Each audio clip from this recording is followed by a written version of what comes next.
قائد مجلس اکبر الدین اویسی نے کہا ہے کہ دوسری ریاستوں کے مقابلے ریاست تلنگانہ میں مسلمان محفوظ ہیں۔ گورنر کے خطبے کی تحریک تشکر کے مباحث میں حصہ لیتے ہوئے قائد مجلس اکبر الدین اویسی نے اس امید کا بھی اظہار کیا ہے کہ کانگریس دور حکومت میں بھی مسلمان محفوظ رہیں گے اور فسطائی طاقتوں کو شکست دی جائے گی۔ قائد مجلس نے کہا کہ نفرت کے ماحول کو یہاں پنپنے نہیں دیا جائے گا، گنگا جمنی تہذیب کو برقرار رکھا جائے۔ قائد مجلس نے اپنی مدلل بحث میں پرانے شہر کے مختلف مسائل بشمول میٹرو ٹرین کے آغاز پر بھی توجہ دلائی ہے۔ اکبر الدین اویسی نے حکومت کی گارنٹیوں کے لیے سفید راشن کارڈ کو لازمی کیے جانے پر بھی سوال اٹھائے۔ ان کا کہنا تھا کہ جب مفت بس سفر کو تمام خواتین کے لیے فراہم کیا جا رہا ہے تو دوسری گارنٹیوں میں بھی وہ سہولت سبھی کو ملنی چاہیے۔ اسکالرشپس کے بقایا جات کی ادائیگی پر توجہ دلائی۔ قائد مجلس نے ٹیچنگ ہاسپٹل میں بھی آروگیہ شری کی سہولتوں کو وسعت دینے کی درخواست کی۔ انہوں نے تمام خانگی دواخانوں کے آروگیہ شری کے بقایا جات کو بھی جاری کرنے پر زور دیا۔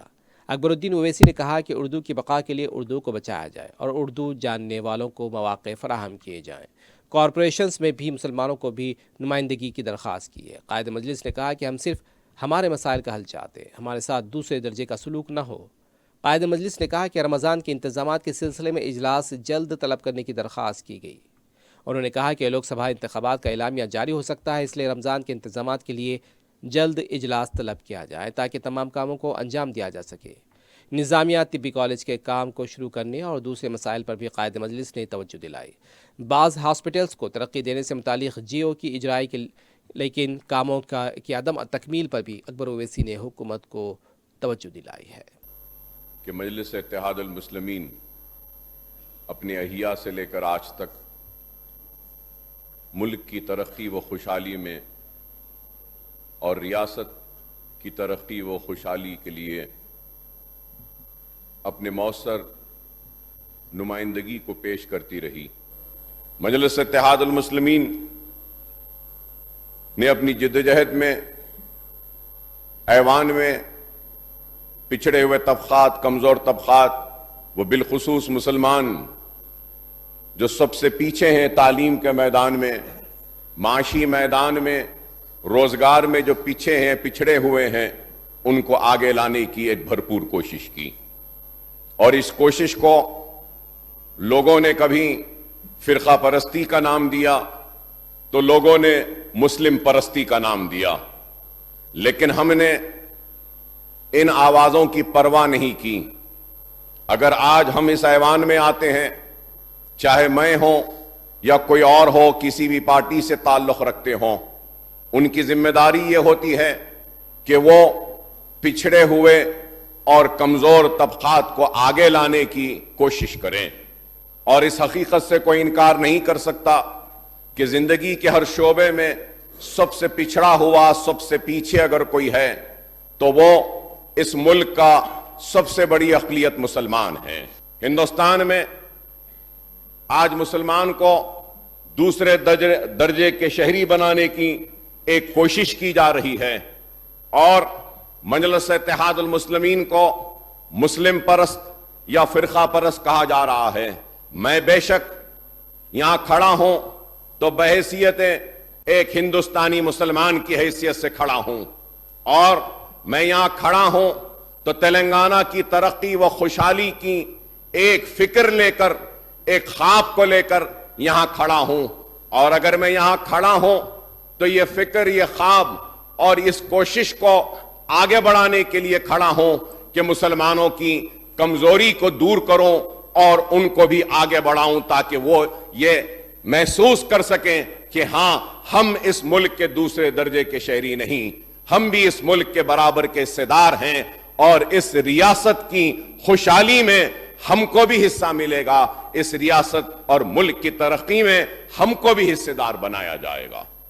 اور سینکشن اور ایلوکیشن ہونا ہے، اس میں کئی چیزیں ہیں۔ through you I request Honorable Chief Minister Saab to kindly call for this geo number wherein we had proposed work worth 1,217 crores wherein there are flyovers اور اس میں کئی چیزیں ہیں، روڈ وائڈننگز ہیں۔ اگر آپ اس کو دیکھ کے فیز مینر میں، I know what is the financial position of the state. I would not make any demand which is impossible, sir. But I would request